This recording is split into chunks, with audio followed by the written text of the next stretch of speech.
Masechet Baba Kama, Daf Kuf Vav Amud Bet. On commence à partir de la 7e ligne. Amar Rabbi Chiya bar Abba, Amar Rabbi Yochanan. Hatoren ta'anat ganav bapikadon, meshalem tashlume kefel. Tavach umachar, meshalem tashlume arba'a v'hamisha. Ho'il veganav meshalem tashlume kefel. Vetoren ta'anat ganav meshalem tashlume kefel. Ma ganav shu meshalem kefel. Tavach umachar meshalem tashlume arba'a v'hamisha. Af toren ta'anat ganav bapikadon. כשהוא משלם תשלומי כפל, טבח ומכר, משלם תשלומי 4 ו5. C'est-à-dire, Rabbi Yochanan nous enseigne un grand chidouche. Lequel? C'est que le Toren Ta'anat Ganav a le même din que le Ganav, non seulement par rapport au Hiyuv Kefel, mais même par rapport au Hiyuv de Arba'a ва5. Pour comprendre ce qu'on est en train de dire, il faut rappeler quelques notions. Premièrement, nous le savons qu'un voleur, il a un double din. C'est que s'il a volé un objet ou une bête, il doit payer kefel. S'il se fait attraper par 2 témoins, le bedin va le condamner à payer le double de la valeur de ce qu'il a volé, le capital. Le keren et le kefel. Il paye le capital et encore le prix du capital, c'est-à-dire il a payé double. Mais s'il s'agit d'un agneau ou d'un bœuf qu'il a volé, mais en plus il lui a fait la shrita, il devra payer combien? 4 fois si c'est un agneau, 5 fois si c'est un bœuf. Très bien. Donc ça c'est notion de base bien célèbre. Mais nous avons un din plus hidouchique, c'est celui du shomer hinam. Un shomer hinam qui est toren ta'anat ganav bapikadon, on a déjà appris ces derniers jours qu'il a le din du ganav.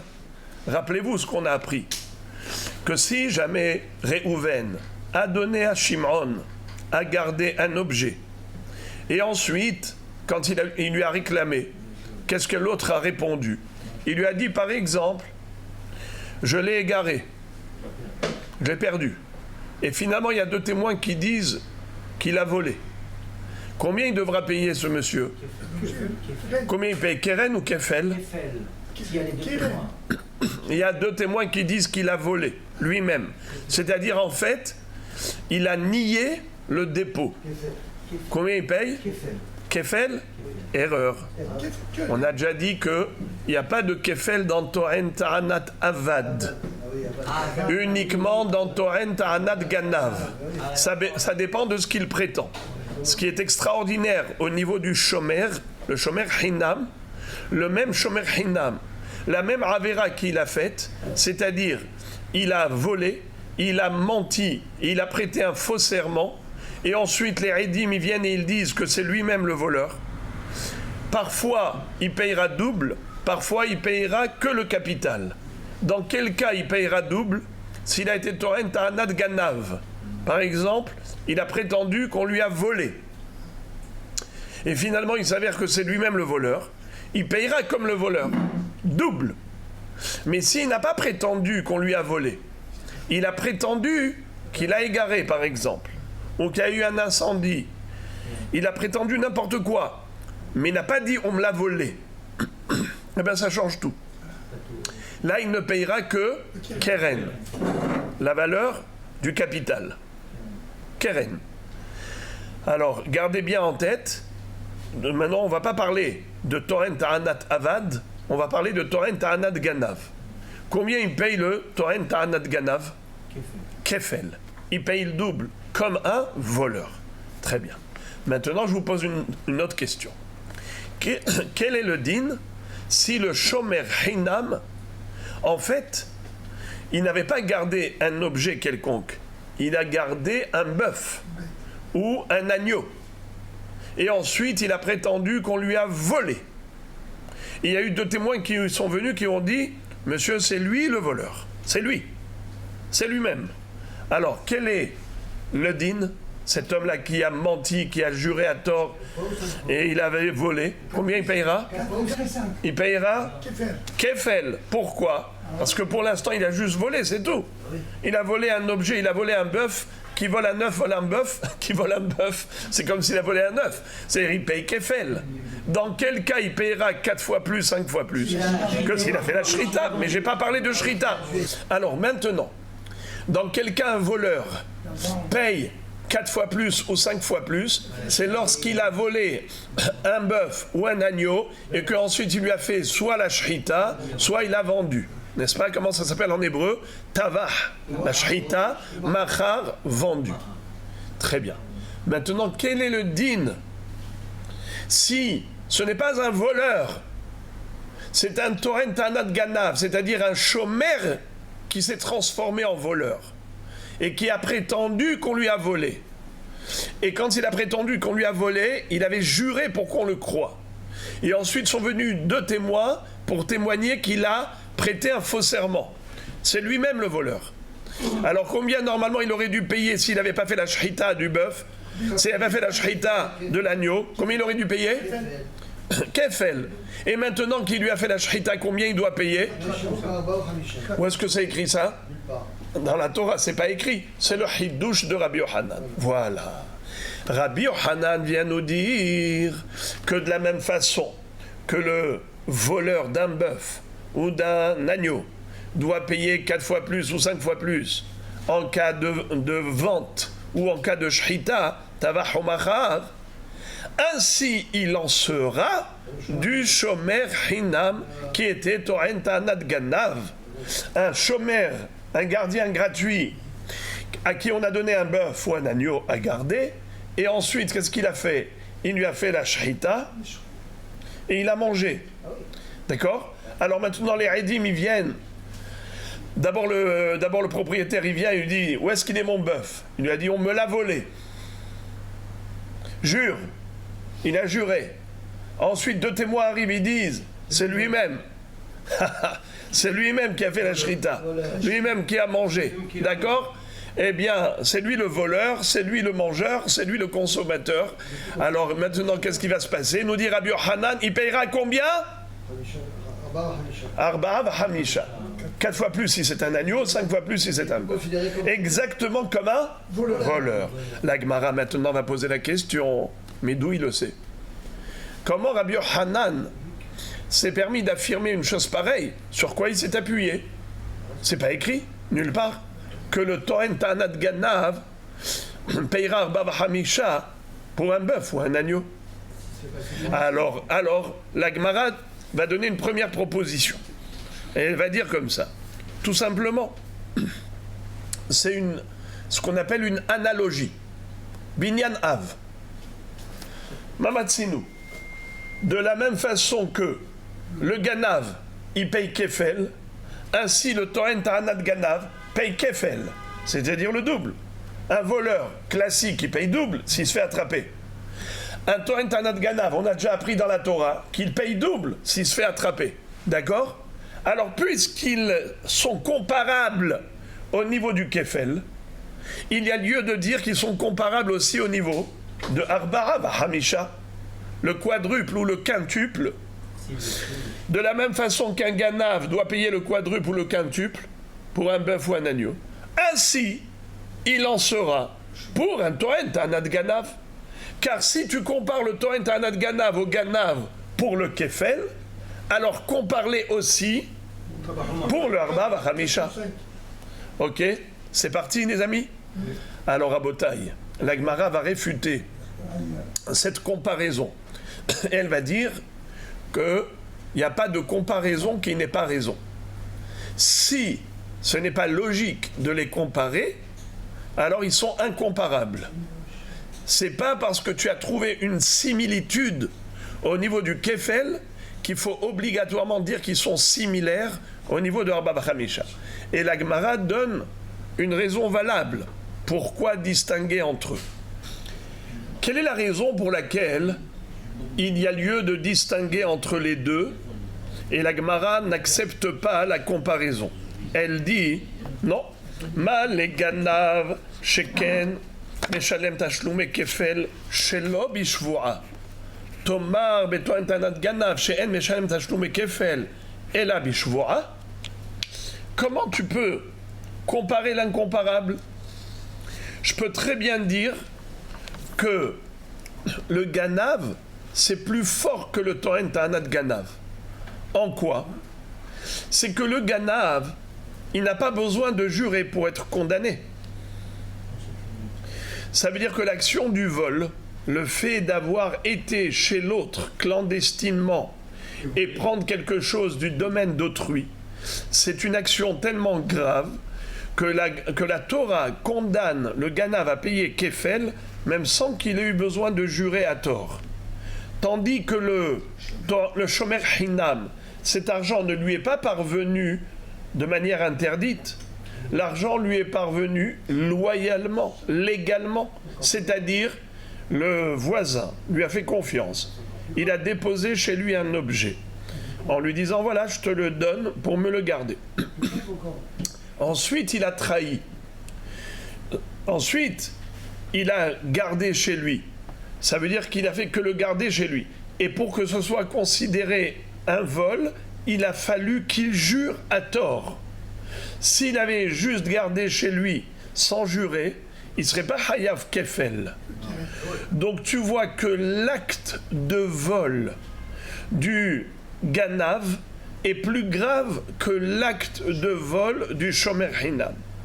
Car tu vois que le shomer hinam, il paye kefel uniquement s'il a juré, alors que le ganav, il paye kefel même sans jurer. Alors on peut aussi dire que c'est la raison pour laquelle la Torah a condamné le ganav à payer le quintuple ou le quadruple, arba'a v'hamisha, parce que l'action qu'il a faite, c'est une action grave. Il est rentré chez le voisin, il lui a volé le bœuf ou l'agneau. C'est pour cela qu'il est hayav arba'a v'hamisha. Mais qui te dit que le tohen ta'anat ganav, que lui aussi il serait hayav arba'a v'hamisha? C'est pas parce que la Torah l'a condamné à payer kefel comme le ganav que forcément la Torah va le condamner à payer arba'a v'hamisha comme le ganav. Je peux dire qu'ils sont incomparables. Déjà, on les a comparés pour la petite sanction, kefel, mais qui te dit qu'ils sont comparables pour la grande sanction, arba'a v'hamisha, payer 4 fois plus, 5 fois plus. Peut-être qu'à ce niveau-là, la Torah ne les compare pas. Et donc, on ne peut pas se permettre de faire une comparaison qui n'est pas raison. Voilà l'objection que la Gemara adresse à cette comparaison, c'est à Rabbi Yochanan par rapport à cette comparaison. Alors la Gemara dit, sur quoi alors s'est appuyé Rabbi Yochanan? En fait, il ne s'est pas appuyé sur une analogie qui est juste, basée sur la logique, c'est pas une analogique, c'est en fait basé sur une comparaison faite par la Torah elle-même, ce que l'on appelle Hekesh. Qu'est-ce que c'est que Hekesh? Hekesh, c'est une juxtaposition de deux sujets. Quand la Torah juxtapose deux sujets, c'est pour les comparer. Et nous avons une règle, En meshivin ala hekesh. En meshivin ala hekesh, ça veut dire, même si tu as des objections, tu ne peux pas réfuter la comparaison que la Torah elle-même a faite par cette juxtaposition. La Torah a juxtaposé les deux sujets pour les comparer. Tu as beau dire, mais c'est pas comparable, c'est pas logique. C'est ta logique à toi. Mais la logique divine dépasse l'entendement humain. Donc si Akadosh Baruch Hu veut qu'on les compare, eh bien on les comparera envers et contre toute logique. Alors, où est-ce que nous retrouvons que Behemet, la Torah a juxtaposé le Tohen Ta'anat Ganav au Ganav? Où est-ce qu'on retrouve ça? C'est très fort. Regardez. Amré, ils ont répondu Hekeshai, c'est un Hekesh, une comparaison basée sur une juxtaposition.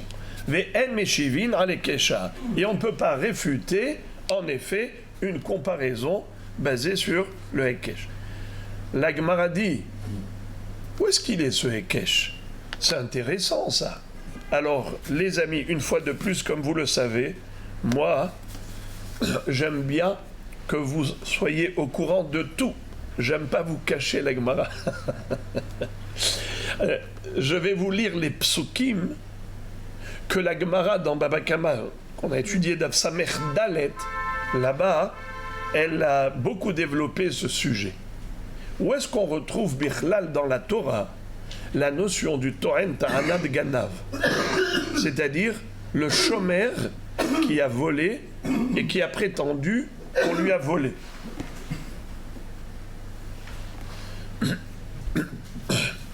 Alors je vous lis les psukim. C'est un passouk que vous avez sur la colonne de gauche. C'est écrit dans Parashat Mishpatim.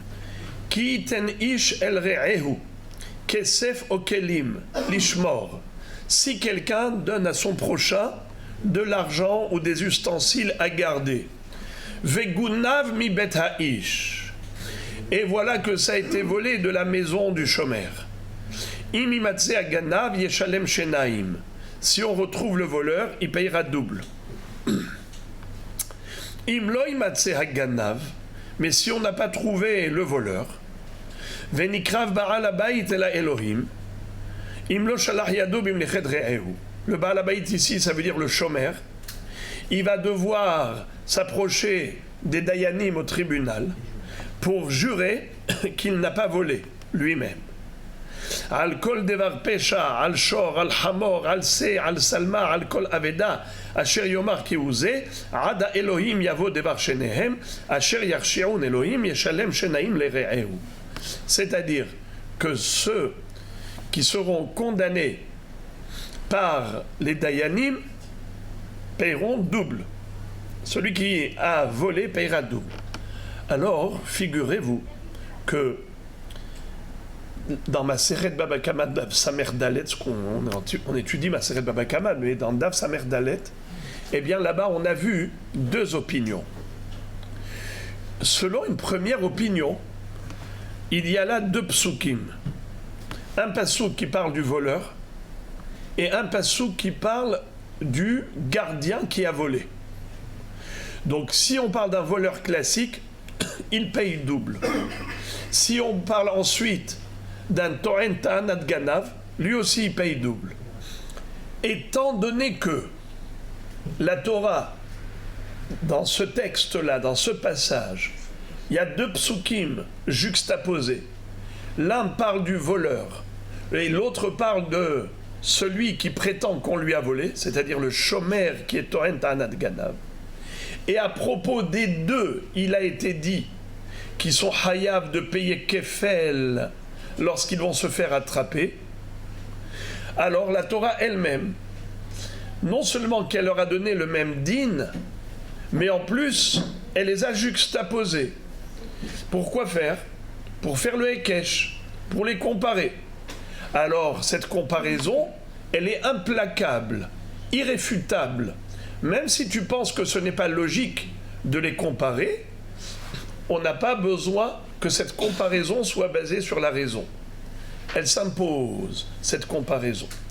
Alors, si la Torah veut les comparer, quel sera le din au cas où le shomer à qui on avait confié une bête, un bœuf ou un agneau, il a ensuite fait la shrita où il a vendu, il payera le quintuple ou le quadruple. Exactement comme le voleur, Zéouzé. La Gemara dit, Haniha, ça marche très bien. Les man de Amar, had be ganav, ve had be to'en ta'anad ganav. Si en effet, il y a un passouk qui fait allusion au voleur, et il y a un passouk qui fait allusion au shomer qui est devenu voleur, alors tu as raison, tu m'as convaincu. Rabbi Yochanan s'appuie sur ce hekesh pour affirmer ce qu'il a affirmé. Qu'est-ce qu'il a dit ? Il a dit que de la même façon que le Toren Ta'anad Ganav est chayav kefel, ainsi il est chayav arba b'hamisha, puisqu'on l'a comparé au voleur même. Cette comparaison, elle a lieu d'être si tu me dis qu'en effet, dans ce texte, on parle des deux. On parle du voleur et on parle du shomer qui est voleur. Shapir. Et là, les mandé Amar. Mais d'après le mandé Amar, celui qui dans Daf Samer Dalet a dit Hay im imatse aganav, ve'im lo imatse, tarvayu betoen tanat ganav, ma'ikal lememav. Mais la Gemara met un bémol dans cette comparaison. Elle dit, en effet, selon ce qu'on a étudié dans le Daf Samer Dalet de Baba Kama, il y a lieu de comparer entre le Toen Tanat Ganav et le Ganav. Parce que là-bas, on a vu une grande discussion à propos de ces psukim. Ces deux psukim-là, on parle de Im Imatse Aganav et Im Lo Imatse Aganav. Qu'est-ce que ça veut dire? Im Imatse Aganav, ça parle du Ganav. Si on a trouvé le voleur, ça veut dire que là-bas, la Torah nous dit que le voleur, il doit payer double. Et si on n'a pas trouvé le voleur, ça veut dire quoi? On n'a pas trouvé le voleur comme lui a prétendu qu'il y avait un voleur. C'est pour ça qu'on l'a pas trouvé, parce qu'il n'y en avait pas. Et c'est qui alors le voleur? C'est lui-même. Alors lui, il devra payer Kefel. Donc dans ce texte, la Torah a juxtaposé le shomer qui est Toen Tanat Ganav au Ganav, et elle dit que les deux sont Hayav Kefel. Alors là, nous avons une base pour l'enseignement de Rabbi Yochanan. Rabbi Yochanan dit de la même façon que la Torah a comparé le Ganav et le Toen Tanat Ganav au niveau du Kefel, mais du fait qu'elle les a juxtaposés, c'est pour dire qu'ils sont comparables en tout. Pas seulement au niveau du Kefel, mais même au niveau de Arba Vachamisha, pour le quadruple et le quintuple. Alors maintenant, la Gemara dit, c'est vrai, d'après cette opinion, dans Daf Samer Dalet, qui prétend qu'un pasouk parle du Ganav et un pasouk parle du Toen Tanat Ganav. Alors on les compare. Mais si on va d'après la deuxième opinion, selon laquelle on ne parle pas des deux catégories, Ganav et Toen Tanat Ganav, on ne parle que d'une seule catégorie, le Toen Tanat Ganav, le shomer qui a prétendu qu'on lui a volé. On parle que de ça. On ne parle pas du tout de Ganav. Le Ganav qui paye Kefel, c'est pas là que c'est écrit. C'est écrit ailleurs dans la Torah, pas ici. Et donc, si on ne parle pas du tout du Ganav, donc on n'a pas comparé le Toen Tanat Ganav au Ganav. Juste une parenthèse. Alors, à quoi ça sert d'écrire deux fois Toen Tanat Ganav? En effet, là-bas, la Gemara, dans Daf Samer Dalet, elle nous explique la raison pour laquelle, selon cette opinion, où on nous dit que les deux psukim parlent du Toen Tanat Ganav, quel était donc l'intérêt? Quoi, deux fois on répète la même chose? Toen Tanat Ganav, il paye Kefel. Toen Tanat Ganav, il paye Kefel. À quoi ça sert? Eh bien, la Gemara là-bas explique la raison pour laquelle la Torah a trouvé nécessaire de le faire. Mais en tout cas, ça remet en cause l'enseignement de Rabbi Yochanan. Car Rabbi Yochanan, il s'est appuyé sur quoi pour dire que si jamais le shomer, qui est Toen Tanat Ganav, a fait la shchita, où il a vendu la bête, eh bien il paiera Arba Vachamisha. Sur quoi il s'est appuyé pour dire ça? Sur la comparaison. Mais c'est seulement si on dit que les deux catégories sont inscrites dans ce passage. Ganav et Toen Tanat Ganav. Alors la Torah les a comparées. Mais si tu me dis que Bichlal, on ne parle même pas du Ganav, on parle que de Toen Tanat Ganav. Donc à aucun moment la Torah n'a juxtaposé le Toen Tanat Ganav au Ganav. Donc elle ne les a pas comparés. Si elle ne les a pas comparés, comment toi, Rabbi Yochanan, tu les compares? Pour dire que de la même façon que le Ganav doit payer Arba Vachamisha en cas de shchita de la bête volée, ainsi le shomer qui est Toen Tanat Ganav payera Arba Vachamisha pour la bête qu'il a niée. Ma pitom, sur quoi il s'appuie? Donc la question revient. Et la Gemara de répondre Amre, Ganav, Haganav. Sur quoi il s'appuie Rabbi Yochanan? Sur la lettre He. Comme il est écrit Imimatse Haganav. Imlo Imatse Haganav. Alors, même si on dit que on ne parle pas du tout du Ganav dans ce passage, il n'y a pas de juxtaposition. Car on parle que d'une seule catégorie. Toen Tanat Ganav. Alors si on parle que de Toen Tanat Ganav, comment il lui a appliqué le din du Ganav même pour Arba Vachamisha? Réponse, le He. La Torah écrit, elle n'a pas dit imimatse ganav, elle a dit imimatse haganav. Imlo imatse, imimatse haganav. Imlo imatse haganav. Pourquoi avec le he, l'article défini?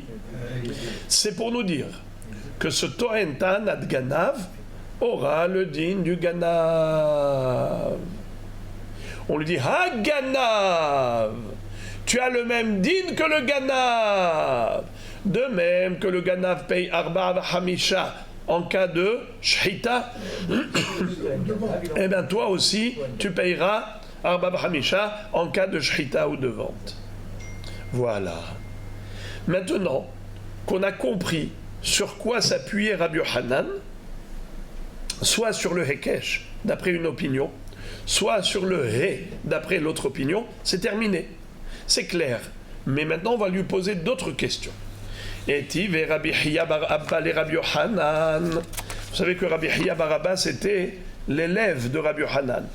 Il va lui adresser une objection à partir de la braïta suivante. Qu'est-ce qu'elle dit, la braïta? Hechan shori nignav mashbi'acha ani ve'amar amen ve'aidim eidim oto she'achalo meshalem tashlumei kefel ve'acha de'i efshar lekazait basar belo shchita ve'katane meshalem tashlumei kefel in tashlumei arba v'hamisha lo. Une question bombardesque. Regardez la couchia nucléaire qu'il lui pose. Il est écrit dans la Braïta que si quelqu'un vient voir le chômeur à qui il avait confié le bœuf, il lui dit, où est le bœuf que je t'ai confié? Il lui dit, on me l'a volé, nignav. Il a dit, je te fais jurer. Mashbi'acha ani. Amen. En disant amen, c'est comme s'il a juré.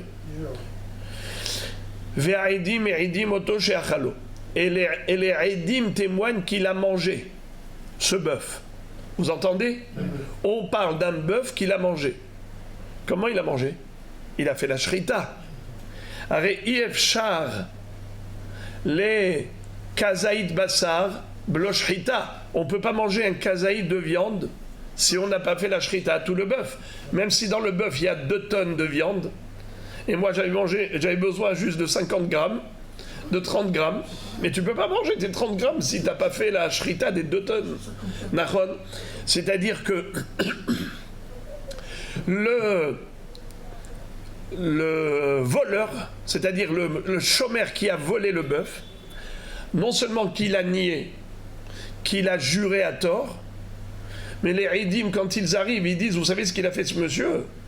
Non seulement qu'il a prêté un faux serment, mais il a fait la shrita du bœuf. Et pourtant, qu'est-ce qui est écrit dans cette baraïta? Meshalem tashlumei kefel. Il payera double. Si c'était vrai ce que dit Rabbi Yochanan, qu'il doit payer Arba v'hamisha, combien il aurait dû payer? Arba v'hamisha, et non pas kefel. Alors, du fait que la baraïta ait dit que ce monsieur qui a mangé le bœuf, il ne paye que kefel, le double, ça veut dire qu'il ne paye pas le quintuple ou le quadruple. La Braïta nous décrit un scénario. Oui. Réhouven a donné un bœuf à Shimon à garder. Ensuite, il vient lui réclamer. Shimon prétend qu'il s'est fait voler. Alors il lui dit, jure que tu t'es fait voler. Il a juré. Ensuite, il y a eu 2 témoins qui sont venus. Et ils ont prétendu qu'il a mangé. La Braïta le condamne à payer kefel. Alors, le diouk, la déduction que fait Rabbi Hiya bar Abba, c'est qu'il lui dit, tu vois de là, qu'il ne paye pas Arba v'hamisha, puisque la Braïta a dit qu'il paye que kefel. Point à la ligne, la couchia, elle est nucléaire. Regardez la réponse. Alors, il lui répond,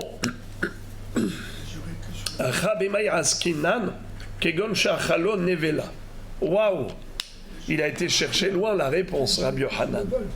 Il lui a dit, il n'est pas écrit qu'il lui a fait la shrita.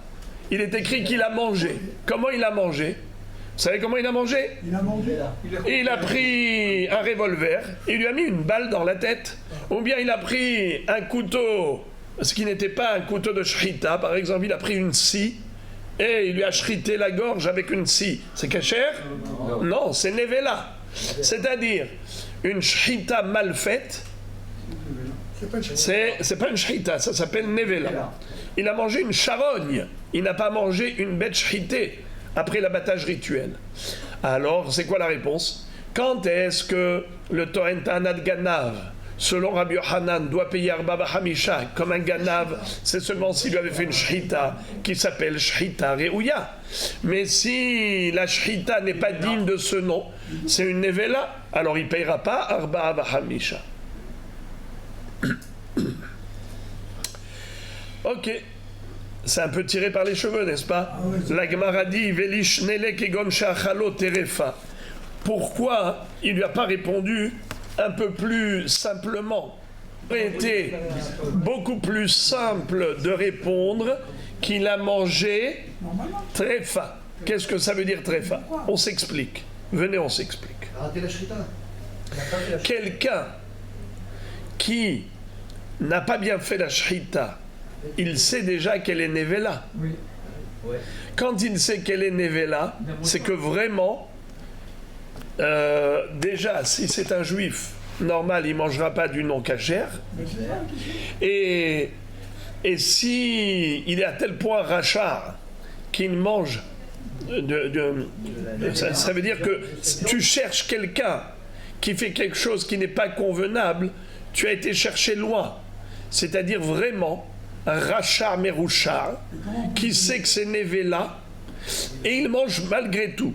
C'est quelque chose d'assez rarissime, car un juif, même s'il est voleur, mais il mange cachère. Alors, de dire qu'il a mangé nevela, c'est un peu recherché. Ça aurait été beaucoup plus simple de dire qu'il a mangé terefa. C'est tout aussi interdit.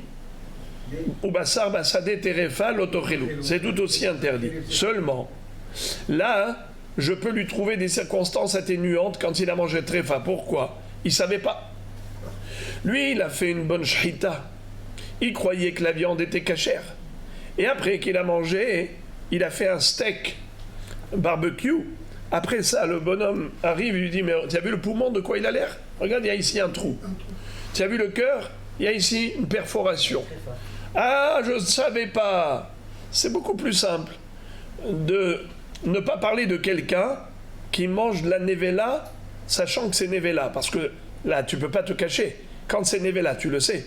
Parce que c'est quoi nevela? C'est une bête qui n'a pas été abattue rituellement. Et ça, il le sait. Nahon. Donc si lui-même, il a tué avec un revolver ou avec une scie, il sait. Tu penses que vraiment on parle de quelqu'un qui a tel point rachat, qui va manger de la nevela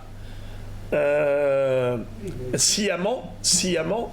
C'est beaucoup plus simple de dire qu'on parle de quelqu'un qui ne savait pas qu'il mangeait non cachère. Comment? Tréfa. C'est pour cela que la Gemara propose Velish Nele Kegon Shachalo Terefa.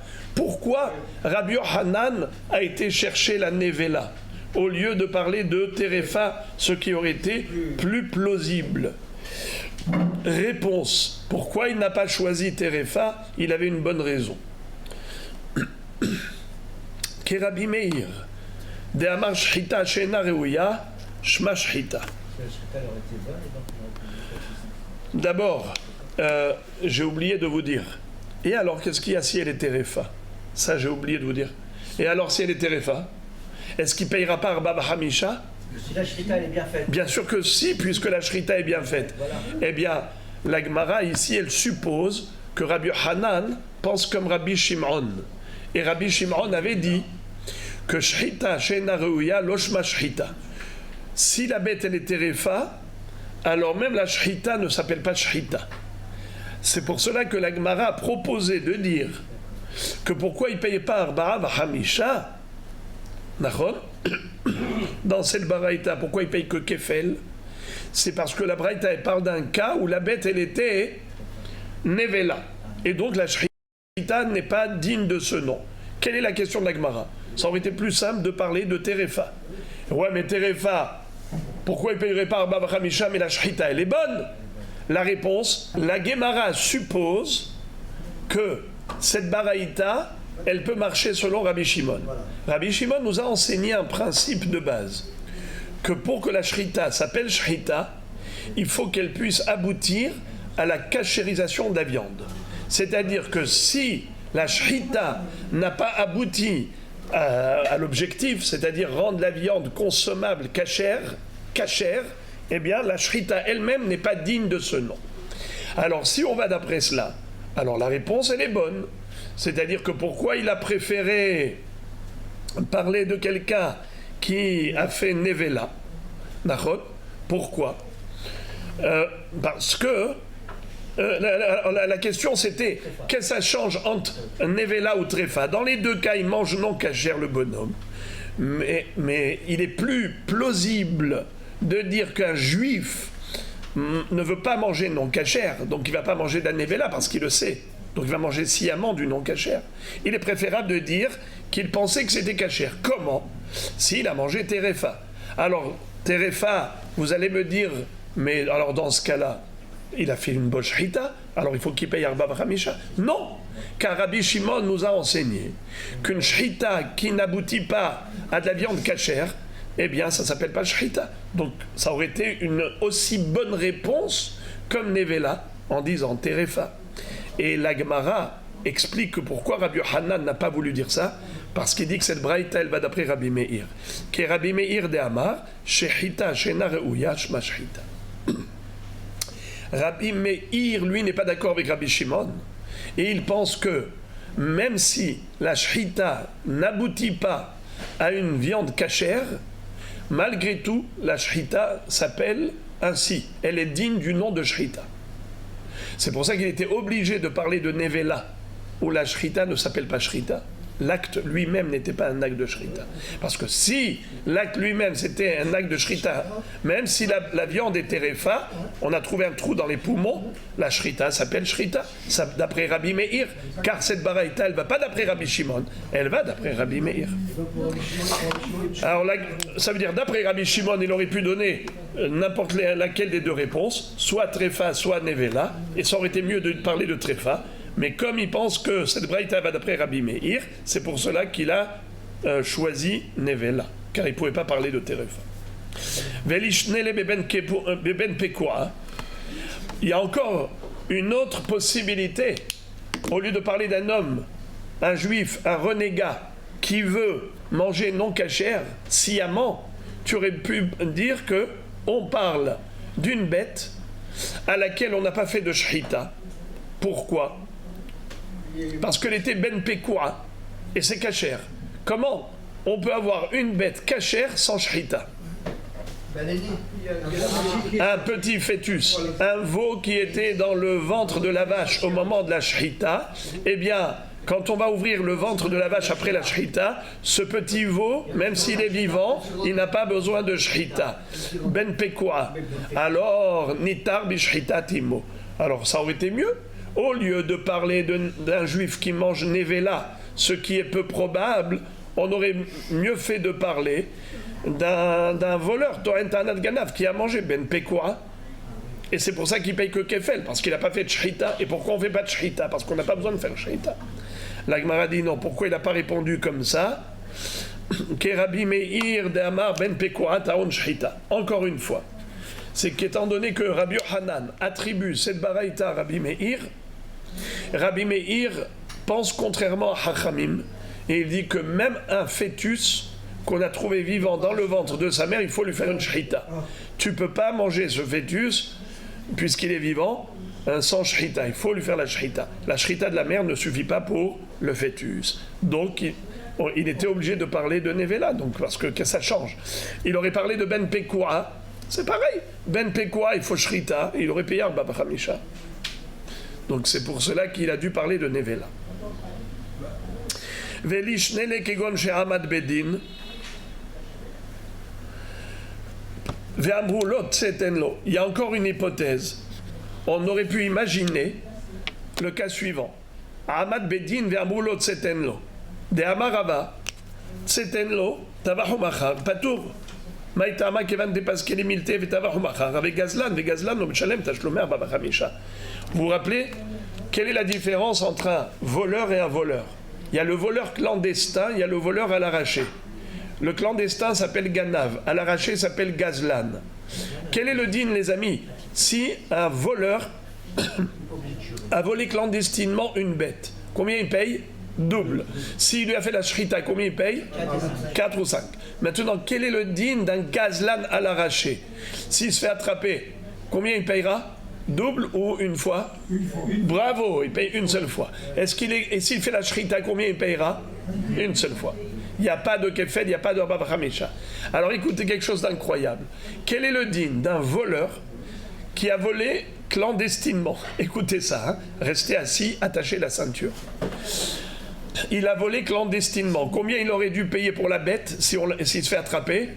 Kefel. Clandestinement, il a volé. Ganav, combien il aurait dû payer? 2 fois.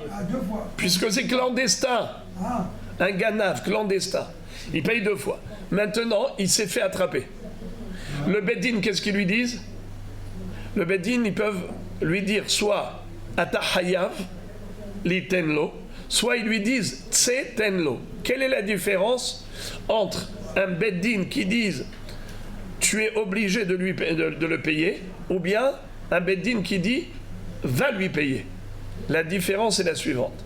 C'est que le verdict, quand il est aussi franc, aussi ferme, en disant c'est tenlo, ça veut dire que c'est irréversible. Le Beddin ne va pas se remettre en question.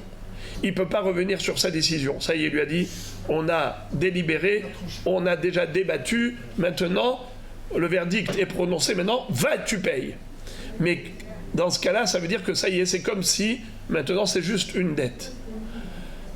Mais quand ils disent juste, tu es obligé de payer, à ta hayav, c'est un verdict, mais qui est réversible, qui est révocable. Ça veut dire que le Beddin lui-même, il peut se remettre en question et dire non, c'est trompé. Atalo hayav. Ils ont dit ata hayav, après ils ont dit ata patour. C'est la différence entre hayav, atalitenlo ou tsetenlo. S'ils disent tsetenlo, ça veut dire que ça y est, le verdict, il est ferme, irréversible, irrévocable. Maintenant, regardez ça. Si lui, le bonhomme, le rachat, au lieu d'aller lui rendre, il a été lui faire la shrita à ce bœuf. Est-ce que maintenant, ce voleur qui avait été condamné à payer le kefel par le Beddin, est-ce qu'il payera Arba Hamisha, oui ou non?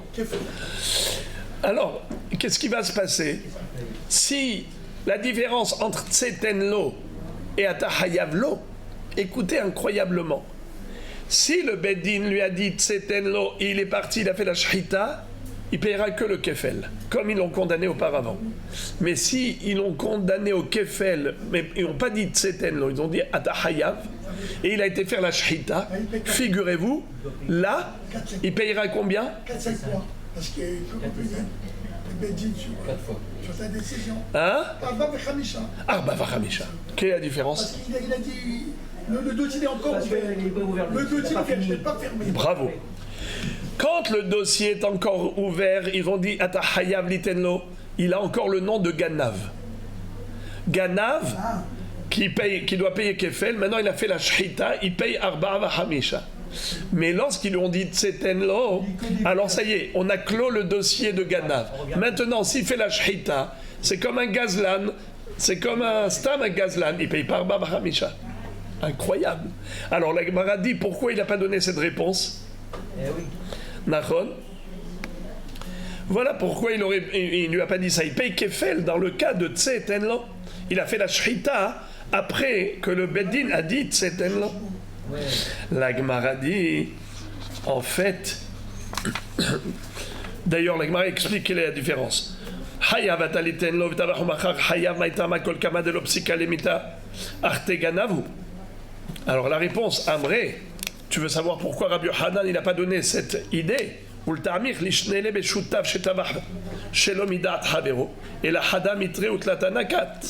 C'est-à-dire, en fait, si tu crois que Rabbi Yochanan n'avait pas d'autre réponse à donner, tu te trompes. Je peux te donner encore une autre réponse, à part la tienne. Il y a en fait encore une autre réponse. Laquelle? C'est que si nous avons 2 associés dans le vol, 2 Ganavim qui étaient associés dans la Gneva. Ils ont volé un bœuf. Ensuite, si les deux, ensemble, ils ont fait la shrita, par exemple, il y en a un qui dit à l'autre, fais la shrita pour moi. Ils se font attraper, eh bien, on paye Arba Bachamisha, ensemble, en association. Mais s'il y en a un qui a fait la shrita à l'insu de l'autre, ils étaient associés pour le vol, mais ils n'étaient pas associés pour la shrita. Dans ce cas-là, aucun des deux ne payera Arba Bachamisha. Ouais, parce que la Torah dit Arba'a Tahatasho, Hamisha Bakar Ishalem Tahatasho, Arba'a Tahatase, Rachidi, sur un C entier, sur un Bakar entier, mais pas pour un demi. Pas 50%. Or ici, il n'y en a qu'un seul des deux qui a fait la shrita. Ça n'existe pas 50%. Alors, c'est pour cela qu'il ne payera pas Arba Hamisha. Il dit voilà, si Rabbi Yochanan voulait trouver des hypothèses, toutes sortes d'éventualités où on ne paye pas plus que Kefel, c'est parce qu'il manque des cas. Eh bien, Bémet Rabbi Yochanan, Hada Mitre Tlata Nakat. Rabbi Yochanan, il avait dans son sac plein de réponses. 1, 2, 3. Il a choisi l'une des trois réponses. Soit Nevela, donc il n'y a pas de Arba Bachamisha pour Nevela. Soit Tsetenlo, il n'y a pas de Arba Bachamisha pour Tsetenlo. Soit, comment l'associé de Shutafim dans la Gneva. Voilà, eh bien, c'est parce qu'il manque des réponses. Mais il t'en a donné une, parce qu'il n'a pas voulu être un marchand ambulant qui t'apporte toute sa marchandise. Bon, Rimtiyou.